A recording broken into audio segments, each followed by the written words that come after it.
Here we go. Hello and welcome to the Omni Coalition News Show. This show is a dive into the weird, obscure, bizarre, and other words for strange world of notable events, weather, and sports. Covering topics seldomly, if ever, seen from most news sources these days.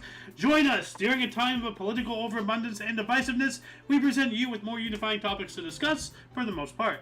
For links to the articles, the music, and anything else potentially interesting, check the underbar in the description below. Anyway, I am Xander. And I am Zaramasa. And we have Tittles in the live studio audience. And of course, you. Today is Freya's Day, aka Friday, August 18th, 2023. So, Mr. Rhombus, do you want to start us off? Yes. Indeed. Gene-edited pig kidney transplanted into a brain-dead patient 1 month ago is still functioning, doctors say? Wow.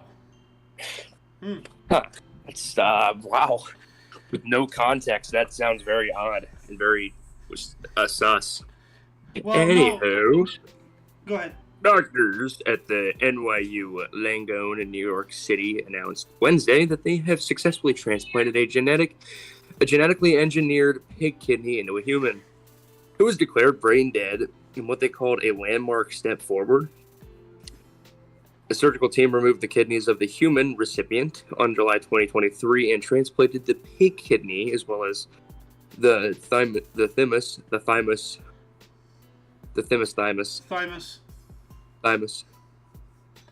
Before the transplant, the pig kidney was modified to remove alpha-gal, a sugar molecule on the surface of pig cells that triggers rare allergy to red meat, as well as organ rejection. Dr. Robert Montgomery, a professor and chair of the Department of Surgery at NYU Langone Health and director of the NYU Langone Transplant Institute, said the recipient's kidney has functioned properly for a month and that its function will be monitored for a total of 2 months. All right. Well, this is wild. It's concerning. It's astounding, awesome, but also terrifying at the same time because, you know, they're going in there and they're genetically engineering like organs from other animals to be functional in humans, and to top that, to do things that our normal organs would not be able to do. Like, and so, with that said, what's stopping, you know, some hospital from like putting in some kind of like time bomb gene where like 50 years later their kidney ruptures or whatever, or like the third generation down the line gets some kind of disease, you know? Like, this is crazy stuff. Like, yeah. What else? And also, for further reading on this and all the other articles, please refer to the underbar of the description. It has all the links to all these articles down there. What else do we got here? U.S. Steel announces strategic alternatives process. All right. Says the United States Steel Corporation today announced that its boards of directors has decided to initiate a formal review process with the assistance of outside financial and legal advisors to evaluate strategic alternatives for the company. Okay, so this is just stuff involving the company. If anybody actually cares about U.S. Steel, I'm not sure why this is in our news channel, but yeah. I guess it's interesting. Yeah. Let's see here. Back to you, Mr. Rhombus. I'll just throw away my turn with that. All right. Pentagon announces $200 million in security assistance for Ukraine. Oh my God. Come on. Stop giving them money. Give it to Hawaii already. Come on. I know, dude. The whole Hawaii thing, that's a whole shoebox to unpack in itself. So much stuff is coming out. It's like one of my friends lives there. Oh man, in Maui? Yeah, on Maui. Are they okay? Yeah. I think so. I hope he is. Have you been in contact with him? Not in the past week or two. Well, please send him a message. I need to. Yeah, I'll get on that real quick. I kind of feel like an asshole, but after the show, please. But keep me up to date. Like, oh no, I get it. Now I'm concerned. So, anyway, what does this say here? All right, so the package includes critical munitions for U.S.-provided Patriot air defense systems and high-mobility artillery rocket systems, among other items. The items are being provisioned as part of the— billion in presidential drawdown authority restored in June following a reevaluation of the total value of items already committed to Ukraine. In the latest round of assistance marks the 44th drawdown of equipment from DoD inventories for Ukraine since August 2021. So in 2 years, we've sent them 44 different things. Like 44 times we sent them stuff. Be it money, munitions, equipment, supplies, whatever, a combination. Good. Yeah, it's Good just gravy. This is ridiculous. Yeah, like, we gotta move on up before we get flagged by the algorithm and get canceled and shadow banned, so... Oh, Yeah. well, here we go. Speaking of being shadow banned and attacked by the state, ESRB plans facial age estimation, not facial rage. Checker for air... why can't I read? Let me retry this. ESRB plans facial age estimation checker for age verification. That's a tongue twister for some reason. The Video Game Rating Board for the U.S., the ESRB, has had its new plans unearthed after the FTC put them up for public opinion. Dubbed Privacy Protective Facial Age Estimation, this tech would allow parents to upload a photo of themselves to give permission to their child to play certain games. This also doesn't appear just to be about mature games, but video games in general. In China, Tencent launched a similar program that requires children to use facial recognition to get more playtime to play games. Here, the ESRB appears to be proposing a new method of parental locks rather than restrictions. So, you see, this is what I don't understand. If they're portraying it as it's up to the parental discretion, then why are they putting in facial recognition? Like, if the parent is there to verify whether or not they want to actually play the game, why does scanning their face, like, matter? Like, that's their kid. Exactly. Like, you know, or what if there's a babysitter around? Now the kid can't play a game at all, you know, unless the babysitter has a photo or unless she's in the parental lock too. There's just a way for the system to, like, have the populace as a whole just bring Big Brother to monitor them. Like, there's no conceivable reason why this is a thing. You know? Yeah, it shouldn't even be a thing. It shouldn't have ever been conceived. Yeah. But, like, you know, this is what the system, you know, does. It's not anything new. Like, we spoke about this in the history show the other day. The UK used the British East India Company to take over India and then make them into a protectorate and all that stuff, yada yada. It's just adding a middleman into doing whatever mischievous thing that you're wanting to do. The government cannot do this, so they're using, you know, their buddies in the private industries to do it. Like, it's this. Oh my good gravy! This is just terrifying. So anyway, let's move on up before I blow a gasket here. What do we got from Oddity Central? From Oddity Central. Debate surrounding true gender of Chinese female athletes reignited by IAAF announcements. The removal of two prominent Chinese female track runners from the IAAF World Rankings has reignited the debate surrounding their gender following previous accusations that they were actually men. Lao Menjue and Tong Zhenjuan, or Zhenghuan, I think that's how it's pronounced, first made international news headlines during the 2019 National Athletics Championships when they won a 4x400 meter relay race as part of a team representing the Hunan province. However, people didn't focus on their athletic prowess as much as on their appearance.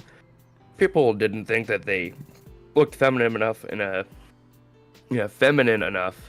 accused them of being men posing as women to gain an unfair advantage in women's athletic competitions.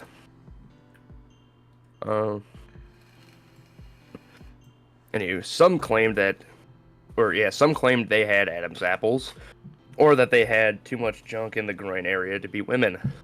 But the controversy eventually died out until recently anyway, because now the debate has been reignited by Lao and Tong's exclusion from the new IAAF, International Association of Athletic Federations, World Rankings. And here we go. That's supposed to be a woman? Like... Yeah, no shot. I'm not one to say, because I have seen some very manly women, like actual, like born Yeah, true. stuff. I mean, like look at Brock Lesnar's daughter. You know, no offense, but like this is not Brock Lesnar's daughter. Like, yeah. So, and even like there's pit hair. You know, like that's not a feminine, mark right there. Like, yeah. If that is a female, then I apologize for what I'm about to say, but that is a guy. All right? Like, straight up. Yeah. Anyway, moving on up. More from Oddity Central. Allergic plane passenger bought all peanut packets so staff can't serve them and now wants her money back. And I did not assume, I actually read ahead. It is a woman allergic to peanuts, claimed to have had no choice but to buy all the peanut packets on board a plane so staff couldn't offer them to other passengers, thus putting her life at risk. Oh, boo-hoo, other people around me are eating peanuts. Oh, boo-hoo. Dude, really? Like, if you're that susceptible to peanuts, then how come you don't, like, die every time you go to the market? Like, there's peanuts there. Like, open air, like, in sacks. Anyway, It says, Leah Williams was on a Eurowings flight from London to Dusseldorf in Germany when she noticed the cabin crew getting ready to serve snacks to the passengers. Because she suffers from a severe nut allergy, she felt it necessary to let the flight attendants know as well so they could inform the other passengers about it and refrain from serving peanuts during the flight. Only she claims that the cabin crew was less than empathetic to her health problems, leaving her no choice but to buy all the packets of peanuts available just so they couldn't serve them to other people. She ended up spending £144 or $184 on 48 packets of peanuts, almost 3 times the price of the ticket of the plane itself. She is now requesting a refund. Dude. No. What that... That's just... What that's stupid. Stupid. Pardon my language, but what a selfish bitch. You know? Like... Yeah. She spent money to deprive people from enjoying their flight. You know, and she's just being very selfish and self-centered. And if you're that allergic to peanuts...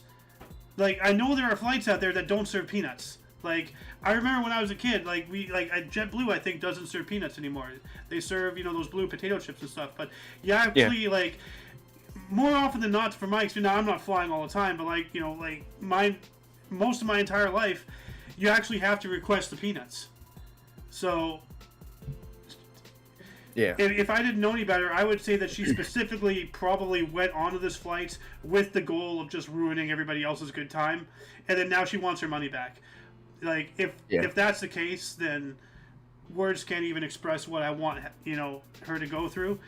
But, whatever the case, no, you don't get your money back. You made a decision, be an adult, now, handle the consequences. So. Yeah. Anyway, this one's kind of wild. Oh. Boy scolded for not doing homework goes to a police station and begs to be put in an orphanage. What?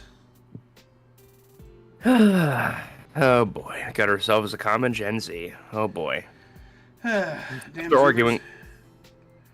I know, right? I gotta put up with them all the time. After arguing with his mother about overdue homework, a 10-year-old boy in China ran away from home and straight to the local police station to complain and beg to be put into an orphanage. Chinese media recently reported a bizarre incident that took place in Chongqing. Chongqing. Chongqing?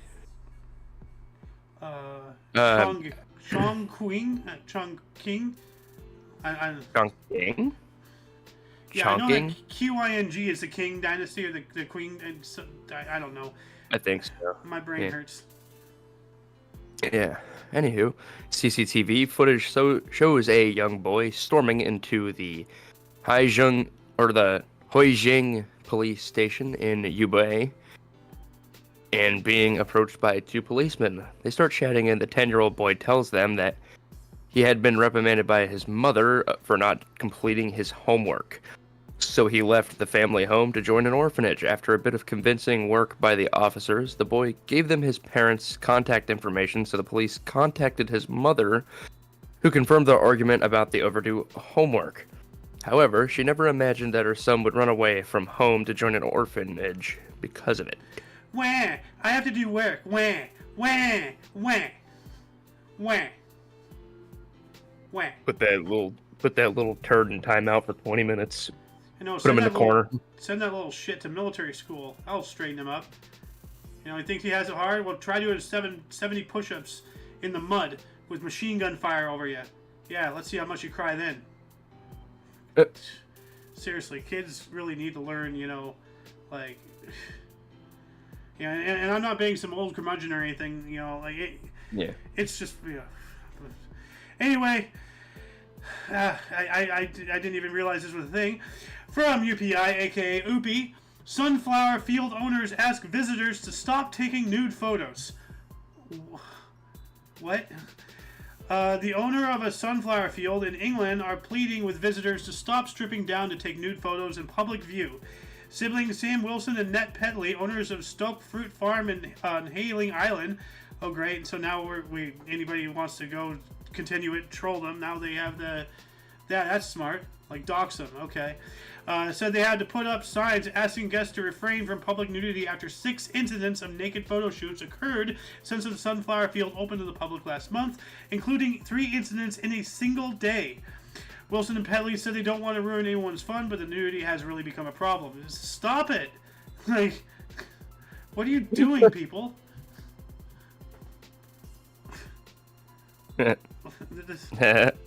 Why? But why is the Falcon an owner of a sunflower field? The Falcon? Sam Wilson. Yeah, Sam Wilson. Oh, okay. What is he doing? Russell Wilson's cousin. A man of your skills and you resort to farming, or whatever the quote is. It's like, come on, man. Like, really? Like, you can fly around with Captain America's shield, but you decided to own a farm of sunflowers? Eh. I mean, pollen. Yeah. Yeah. What else do we got? Ooh. A New Jersey man collects 5,548 Pez dispensers. That's a lot of Pez dispensers. I'm going to buy one of them. I want a Pez. I just want a Pez just to have one. I don't have any anymore. I used to have them, but I got rid of them. And I regret it. Do people even eat Pez anymore? Like, I've never seen that. I don't think so. I don't see people. I know some people. I still eat Tic Tacs. Well, yeah, but I mean, like a dispenser, you know, it's not secured, you know, like. Yeah. Huh. Anywho, on August 18th, a Pez-obsessed New Jersey man's collection of 5,548 dispensers earned him the Guinness World Record for the largest collection of candy dispensers. Brian Schrauman told Guinness World Records his Pez collection began when he found a bag of dispensers from his childhood at his mother's house in 1999. I'm not going to read the quote. I was going to say that's a long quote. Yeah.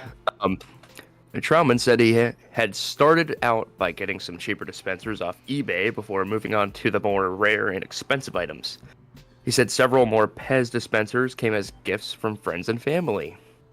Wow. And the collector said some of the dispensers in his North Caldwell home have been valued at more than $10,000 or $10,000. Like some of the dispensers, not his entire collection. Some of each are in excess of $10,000. Jesus, like that's dedication there. And what are those Pez guns?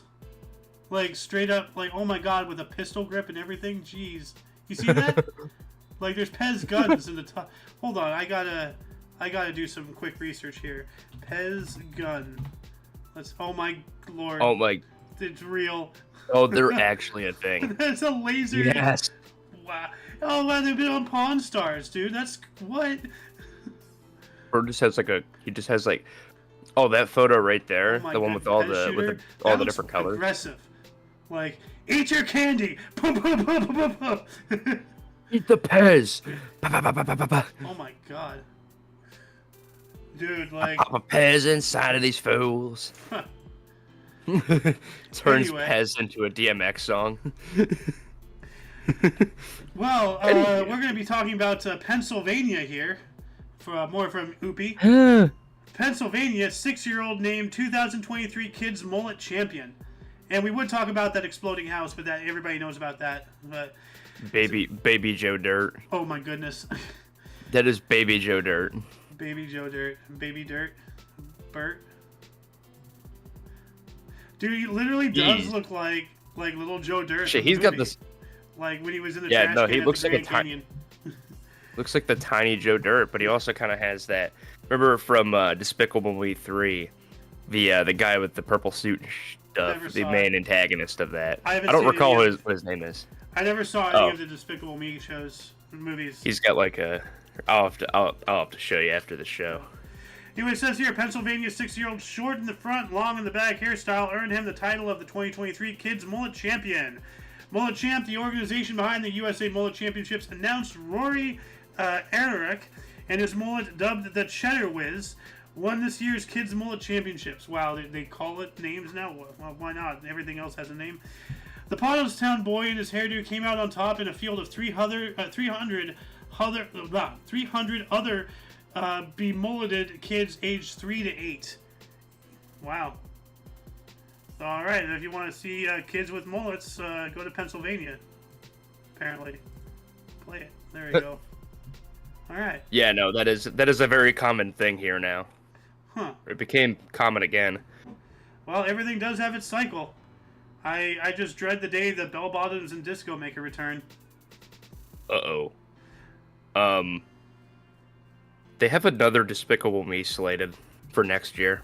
Oh, jeez. Another. Milking the dead horse. They have 2 spin-offs. I have never and seen 3 that movies. 5 total. That's the kid version of the antagonist. I see. Yeah. What do we got here from UPI? Alrighty. Alberta government sandwich costume sparks bidding war. Yeah, there's a sandwich costume. Somebody made a, and that looks really good. They're making actual, but where's the costume? I thought that was a gyro. Wait, what? I thought that was like the same meat it's like the same chunky beef that you use to make a gyro. Oh. Or a gyro, or however you pronounce it, because people will get mad at you if you pronounce it wrong. Oh, isn't it like gyro or something? It's like, apparently it's gyro, but I call it gyro. Well, I mean, the meat does spin. A gyro. So, anyway, it says here, go for it. On August 16th, an Alberta-based restaurant chain came out on top in a bidding war for an unusual piece of provincial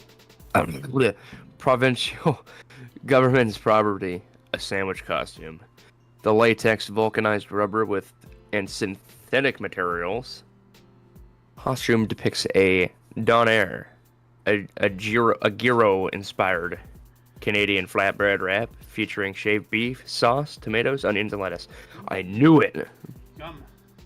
I knew it. Oh yeah, it's obviously a wrap. Yeah. Well, yeah. I mean the gyro part.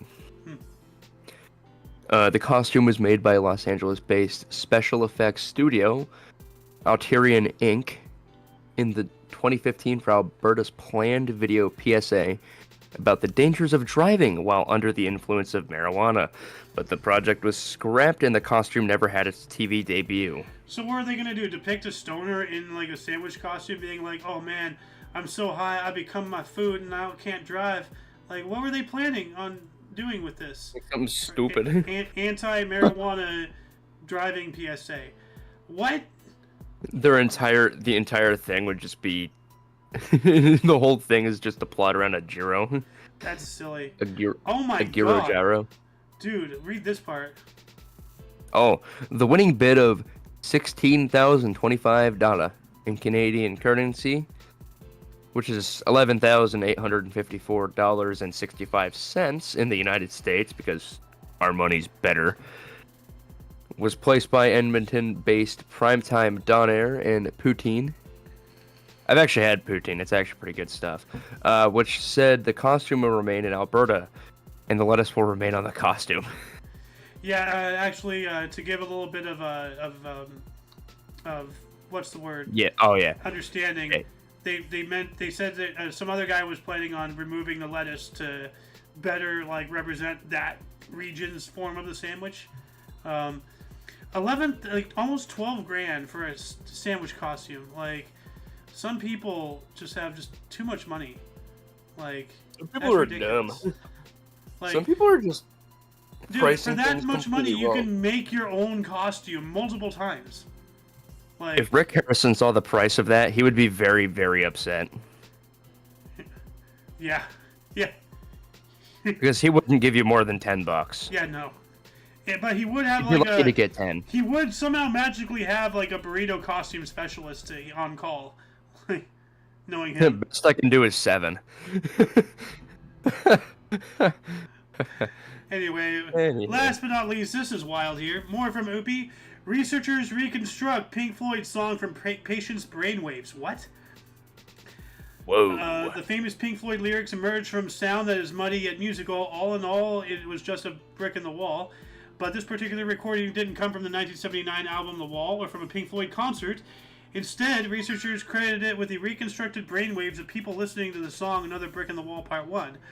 This is the first time researchers have reconstructed recognizable songs solely from brain recordings, according to a new report published Tuesday in the journal PLOS Biology. Ultimately, the research team hopes their findings will lead to more natural speech from brain-machine interfaces that aid communication with people who are, quote, locked in quotes, by paralysis and unable to talk. Like, people like Stephen Hawking and whatnot. This is wild, though. Like, now they're... Like, we actually have ways of reading minds, essentially, it sounds like. Nobody. Absolutely no one at all. Some random scientist. I can read your brain with a computer. Yeah, that's terrifying. Me proceeds to do it without it. Just based off of facial expression. Oh, this is quite a raid, so yeah, once again, please... Go to the underbar. Like that. This shall conclude the show. Once again, check the underbar in the description for any links you may be interested in, including but all things Omni Coalition. Our link tree is in there and all that stuff.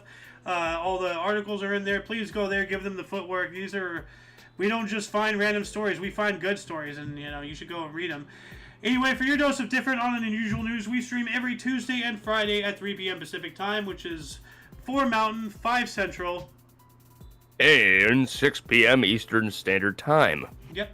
For all of you and all of us, I am Xander. I am the Rhombuser. And we had the Tittles in the live studio audience. Anyway, and of course, here are you until you catch us next Tuesday. Or if you're interested in some history, we have a history show every day except for Wednesdays and Saturdays. For now, we're working on that, though. But every day at 11 in the morning Pacific time. We have Survival Sunday coming up this Sunday. At 1:30 p.m. Pacific time, and of course the Kicking the Peanut, at 3 p.m. Pacific time. So anyway, until you catch us next time, whenever that is, wherever that is, don't forget to look right and left at every intersection, rate 5 thumbs, and subscribe. Toodles! Bye-bye!